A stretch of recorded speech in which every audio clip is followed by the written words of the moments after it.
Então, pessoal, agora a gente vai ter uma palestra com a Kelly Camelo, é assessora de TI no Banco do Brasil, especialista em pesquisas com o usuário. Kelly, com você, muito obrigado pela participação. Obrigada a vocês. Bom, pessoal, eu estou trabalhando, eu, na verdade, trabalho no Banco do Brasil já há 10 anos, né? E 6 anos eu trabalho especificamente com teste de usabilidade, outras técnicas de pesquisa com o usuário, né? E hoje eu vou mostrar um pouquinho para vocês desse conhecimento mais da parte de teste de usabilidade. Então, não sei se vocês vão ter oportunidade, né, de fazer testes de usabilidade. Quem tiver adiantado aí conseguir, ótimo, né, porque é uma ótima validação do produto. Mas vamos lá. Bom, primeiro ponto, o que que é o teste de usabilidade, né? Ela é uma técnica qualitativa e comportamental. Ela pode ser quantitativa também, mas geralmente o pessoal utiliza mais de forma qualitativa para buscar insights, né, melhorias do produto. Ela é comportamental porque a partir do que a pessoa fala e não do que ela faz, né? O atitudinal que é mais do que ele faz ali. O comportamental você pede para ali para a pessoa e você vai avaliando o que, que ela tá fazendo, né? Bom, os participantes, geralmente você pede, né, a pessoa para executar uma tarefa. Essa tarefa é, tem que ser de forma bem simples, e aí eu vou dar algumas dicas de como fazer uma boa tarefa, né? E pede para esse usuário executar. O teste de usabilidade, o objetivo dele principal é avaliar a usabilidade. Então, problemas graves de usabilidade você vai identificar no teste de usabilidade. Agora, o que o teste de usabilidade ele não valida bem, porque algumas pessoas nos procuram às vezes questionando, mas eu queria saber se o usuário ele vai pela busca ou pelo menu, se ele vai por um caminho ou por outro. Esse tipo de coisa não é avaliado, assim, é observado no teste de usabilidade, mas ele não é avaliado ali nesse tipo de teste. Geralmente é o analítico que você consegue essas informações. Outra coisa também que o pessoal questiona muito, eu queria saber no teste de usabilidade se esse botão aqui dessa cor é melhor ou se essa outra cor. Esse tipo de questionamento, a melhor técnica para ser utilizada é o teste AB e não o teste de usabilidade, né?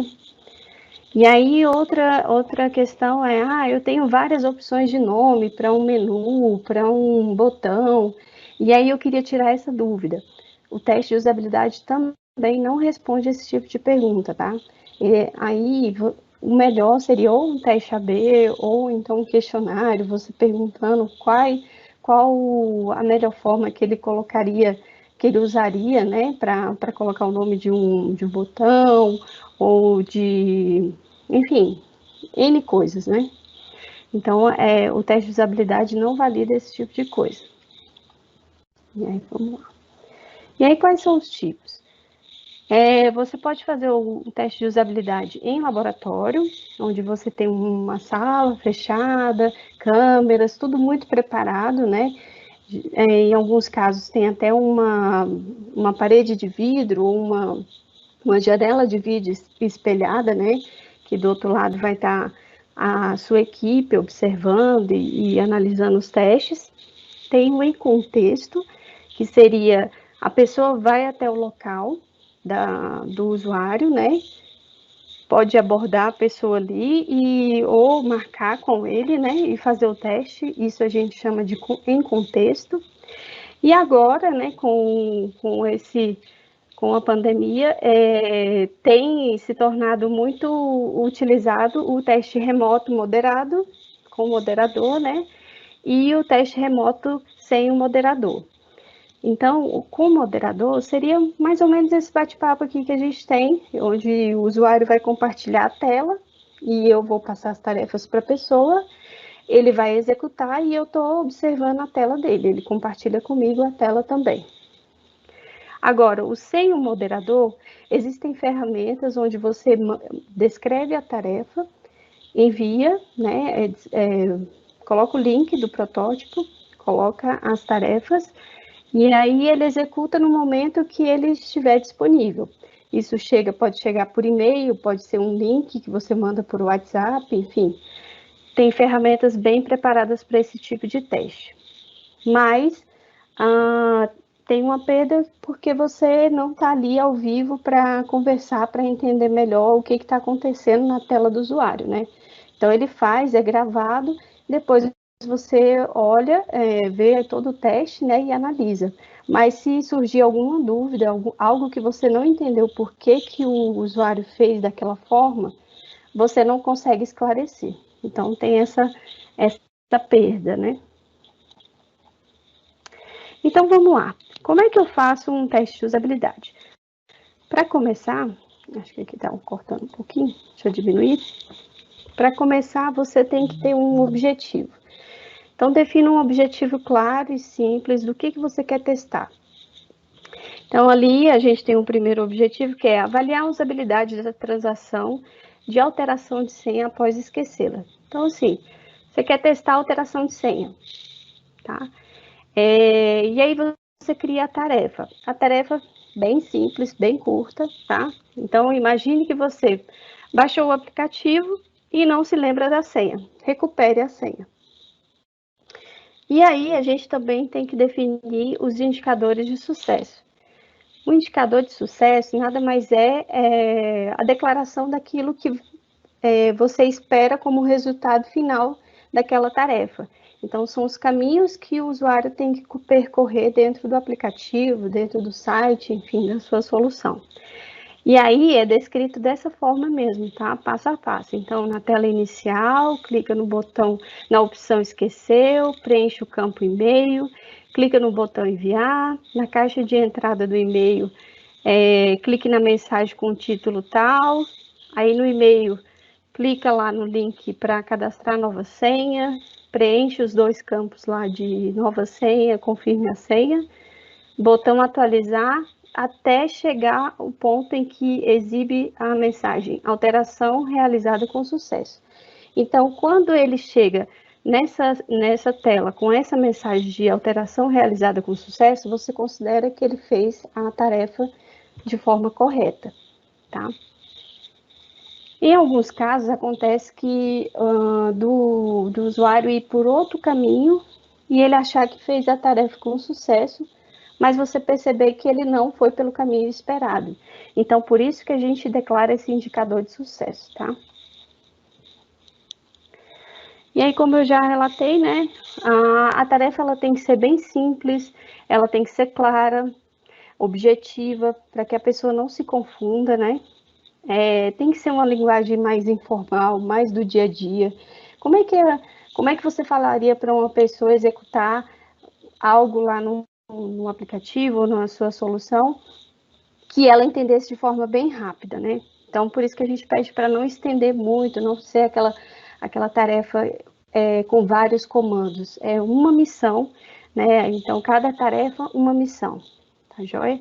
E muito cuidado com as formas técnicas que você pode estar usando, né? Termos muito específicos que talvez o usuário não vai compreender.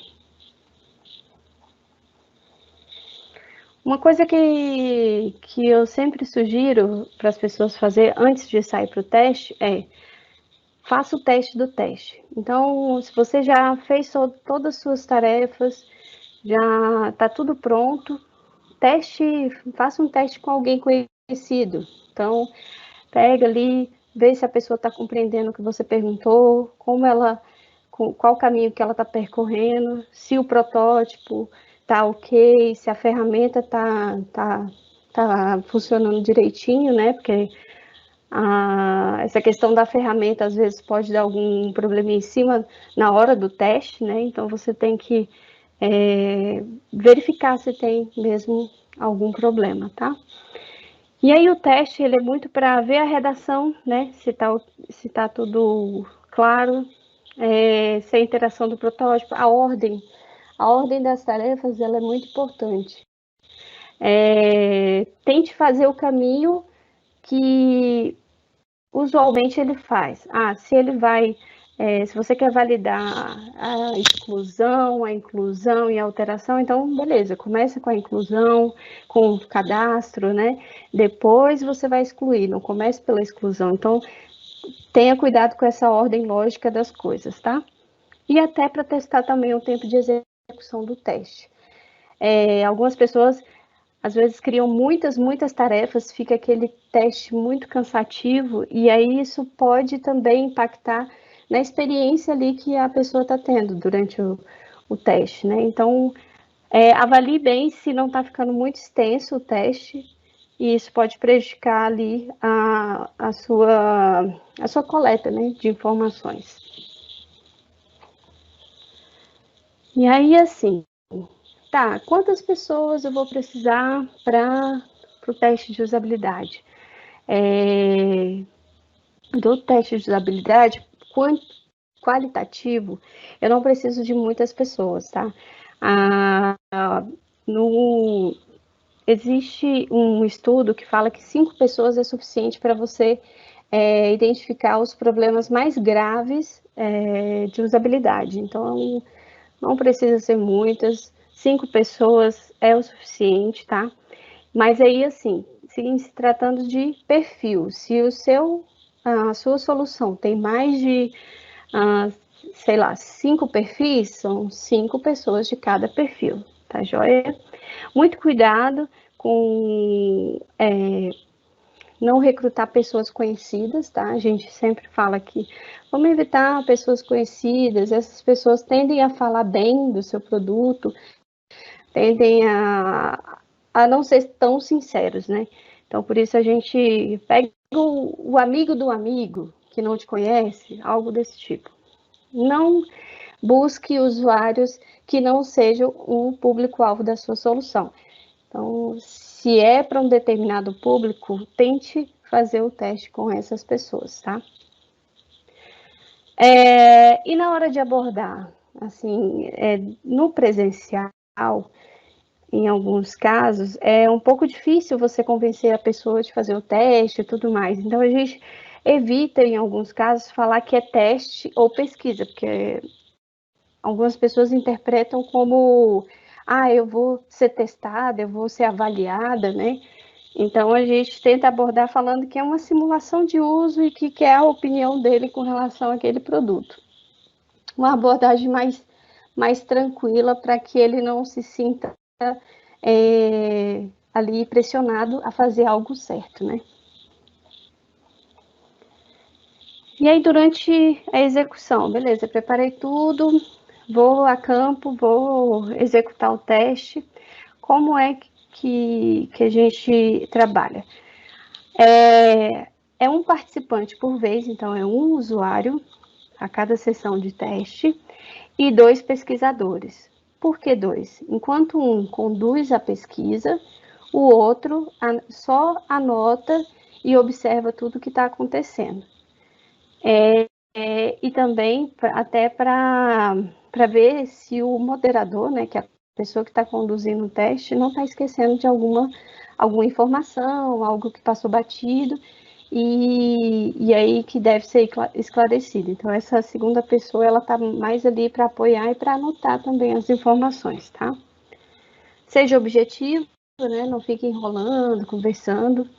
Muito cuidado para não ser indutivo. No teste de usabilidade, ocorre muito das pessoas perguntarem: mas eu clico aqui, é por aqui que eu vou? Eu estou certo? Está certo o que eu fiz? Nesse momento, você tem que segurar, né, para não falar para não dar a resposta. O ideal é que você sempre mande uma outra pergunta, responda com uma outra pergunta, né? Você acha que é assim? O que você acha disso? Sempre você joga uma outra pergunta para não tentar não enviesar, né, o que ele está pensando, o que ele está fazendo. Às vezes você fala que não é por aí, ele vai tentar achar o caminho certo, né? E não é isso que você quer. Você quer ver quais os problemas. Às vezes ele não está encontrando porque realmente a solução não está clara, a usabilidade não está boa. Outra coisa que eu recomendo é assim, evite a demonstração de reação. se ele fez algo muito errado, se ele falou muito mal da solução, fique tranquilo, né? Faz uma cara de paisagem e deixa rolar, porque é a opinião dele, né? Então a gente tem que respeitar. E sempre colocar também para esse usuário que não existe certo ou errado. Em alguns casos, eles ficam muito ansiosos para acertar, como se fosse um teste mesmo. Não, eu tenho que achar, eu tenho que encontrar. Acalma essa pessoa, fala, não, pode ficar tranquilo, aqui não tem certo ou errado. Se você quiser tentar mais um pouco, a gente deixa você tentar, mas se ele achar que é melhor parar, pula para a próxima tarefa e dá como encerrada, tá? E, claro, seja simpático e mais escute, você está ali para escutar. E ao final, agradeça. Alguns problemas que você pode enfrentar, né? Perceber que recrutou a pessoa errada, né? Ao longo do teste, você fez uma mini entrevista, tentou ver se realmente é o público-alvo, mas no meio do caminho você viu que a pessoa não domina, falou que sabia mexer em tal coisa e não sabe. Faz a primeira tarefa com ele e encerra o teste. Fala assim, não, era só uma, acabou, encerrou, pronto. Não precisa falar que tinha outras e ele não vai fazer ou que ele não é público-alvo. Só simplesmente encerra a tarefa, finaliza o teste, agradece e pronto. A gente sempre evita também recrutar pessoas chateadas. Por quê? Essas pessoas podem trazer uma certa... podem estar resistentes a algumas coisas, né? E pode enviesar ali o que ela está analisando. Então, a gente sempre evita, pondera essas pessoas, tá? Tentar também evitar ficar analisando as pessoas antes de convidá-las, né, para o teste. Às vezes você se engana achando que aquele senhorzinho não sabe mexer, não entende, e na hora de fazer o teste o cara manda super bem. Então, assim, muito cuidado com essas análises de perfil, né? Outra coisa que pode dar problema, né, é assim, você tá com um equipamento inadequado. Alguns protótipos, em alguns casos, podem estar com uma resolução diferente do celular da pessoa. Às vezes você vai mandar o link para ele testar, e aí chega lá, tá quebrando, não tá aparecendo o botão embaixo, né? Por conta da resolução. Seja também, talvez, por conta do sistema operacional. A pessoa está acostumada com Android, com o botão voltar, e aí você coloca ele para testar num iPhone, que não tem um botão voltar. Isso tudo pode impactar, tá bom? E aí, na hora que você estiver registrando, anotando o teste de usabilidade, seja imparcial. Nesse momento, você está querendo trazer melhorias para o seu produto. Então, não fique se justificando, achando que ele fez isso ou aquilo. Anote de fato aquilo que realmente ele fez e não aquilo que você está interpretando. A gente não usa identificar as pessoas, porque para nós não é relevante eu saber que é fulano de tal, idade tal, e só se isso for muito importante para o seu projeto. São apenas 5 pessoas. Então, a gente tenta não... A gente coloca até nos relatórios usuário 1, usuário 2, usuário 3, tá? Para não identificar. E assim, como você está ali no início do teste ou depois do teste, sempre avise que ele está sendo gravado, se você for usar uma ferramenta de gravação, né? E aí peça autorização. Eu, quando vou com o celular, eu informo, né, que essa pessoa foi gravada ou que ela será gravada e peço autorização. E ela, no vídeo, fala, olha, eu autorizo. Isso ajuda a ficar registrado, tá bom? Tem mais um tempinho, né? Já estou terminando. E algumas ferramentas aí de dicas para gravação, né? Tem o Lookback, ele é pago, mas o Skype é uma ótima ferramenta, tá? Você pode fazer ele no celular, gravar toda a interação, tanto da tela como da face da pessoa. O Teams também, né, é outra ferramenta que você também pode usar. E aí algumas métricas, né, a gente utiliza o SUS, o que é System Usability Scale, que ele avalia a efetividade, eficiência e a satisfação. Nesse site aqui tem explicando direitinho, e são 10 perguntas que o usuário responde ao final do teste. E aí, se a nota for menor que 68 pontos, indica que tem problemas sérios de usabilidade. Se for acima, não temos problemas graves. É só apenas uma nota de corte, tá? Mas o que a gente gosta mais é esse aqui, dentro lá na nossa equipe, é a efetividade. Aqui, você vai indicar se a pessoa concluiu a tarefa com sucesso, com dificuldade ou fracasso. Então, eu coloco ali, tiveram 3 tarefas, usuário 1, usuário 2, usuário 3, 5 ou 6, e logo ali de cara você já sabe qual a tarefa que deu maior problema, né, que teve maior problema, né. Ali, a tarefa 2, né, tiveram duas pessoas que fracassaram, elas não conseguiram concluir a tarefa. E outras 3 que tiveram dificuldade. Então, tem algum problema com essa, não a tarefa, mas o que você avaliou nessa tarefa, tá bom? Resultados. Na hora de apresentar, né, sempre coloque nesse relatório os pontos de atenção, o comportamento, as ponderações, os comentários positivos.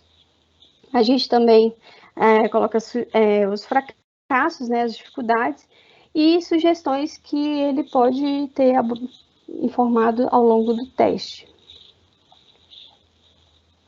Na apresentação, os vídeos são ótimos, tá? Para convencimento, mas eles demoram um pouquinho exige um tempo aí para você editar e tudo mais. As citações também são muito importantes, então, assim, pegue algumas frases que os usuários disseram e coloque na sua apresentação, isso é importante. E muito cuidado com a identidade dos participantes, dependendo do que você está tratando, é um assunto muito delicado e pode estar expondo algumas pessoas, né? Então, muito cuidado. Bom, é isso, gente. Obrigada e se tiverem alguma dúvida, pode me procurar. Marcos. Kelly, muito obrigado pela De sua nada. palestra. A gente tem um tempinho ainda, eu vou fazer uma pergunta aqui. Tá, já. Quando usar os testes que você falou, quantitativo ou qualitativo? Quando usar um e quando usar outro? Existe uma regra? Muito depende do objetivo. Assim, se eu quero validar que o comportamento é geral, aí eu uso uma técnica quantitativa. Então, eu tenho que usar um questionário online. Eu posso até usar o teste de usabilidade, eu recomendo sempre o teste remoto, né? Porque aí você pode mandar para muitas pessoas, mas muito depende do objetivo. Se você quer levantar problemas, está no início do projeto, e aí eu não identifiquei ainda quais são os problemas do usuário, começa com uma entrevista, tenta levantar ali os problemas e depois valide se aquelas hipóteses que você levantou, de fato, é regra geral para todo mundo todos daquele público-alvo que você está tratando, e aí você pode usar um questionário. Muito depende do objetivo. Legal. E ferramenta você já falou. Isso foi. E ferramenta você já falou, né? Às vezes é um form, é um vídeo. Isso. Depende também da técnica, assim. Questionário é o forms mesmo, é quantitativo, né? Se você quer perguntar alguma coisa. Eu sempre gosto de trabalhar com questionários onde eu tenho perguntas fechadas. As perguntas abertas, primeiro, a pessoa rola uma certa preguiça, né? Não preguiça, mas assim, é chato você ficar redigindo. Se você não tiver muito chateado para ir lá e escrever muito, se a pessoa tiver mais ou menos, ela vai ter preguiça de responder. Então, se você puder fazer a entrevista antes, ver quais são as hipóteses depois levar para um questionário de perguntas fechadas, o engajamento das pessoas no questionário com certeza será maior. Legal. E uma outra questão que sempre surge, que o pessoal fala aqui, como não enviesar as perguntas, né? Porque quando a pessoa quer fazer uma pergunta para uma solução que é sua, você meio que toma cuidado para não perguntar aquela dor do problema da sua solução. Existe uma técnica para isso? Você põe uma outra pessoa para fazer esse questionário? Qual que é a técnica? Lá na equipe a gente nunca valida sozinho, assim, não faz e pronto, não, eu sempre valido com um colega, com o outro, é o teste do teste muito que a gente faz, né? Então, claro que a gente explica, né, em alguns casos, para a pessoa entender o que é o contexto e pergunta se eu não estou induzindo, mas assim, o ideal é que você passe para mais pessoas para saber o entendimento daquela pessoa com relação àquela pergunta. Isso já te ajuda a eliminar um pouco o viés, tá? Agora, em testes de usabilidade, a gente tenta não usar, por exemplo, se tem um botão que chama alterar senha, eu não vou pedir para ele altere a senha. Eu falo recupere a senha, sabe? Tenta usar outra palavra que não seja o nome do botão, porque senão pode ser que ele fique com aquilo na cabeça e vai procurar o nome do botão daquele jeito. Mas para questionário é muito assim, a gente valida com várias pessoas para tentar tirar esse viés. Legal, Kelly. Muito obrigado mesmo pela resposta, por ter explorado um pouco você mais. Não, tranquilo. Pela palestra, tá bom? Boa sorte, gente, aí. Bom trabalho para vocês.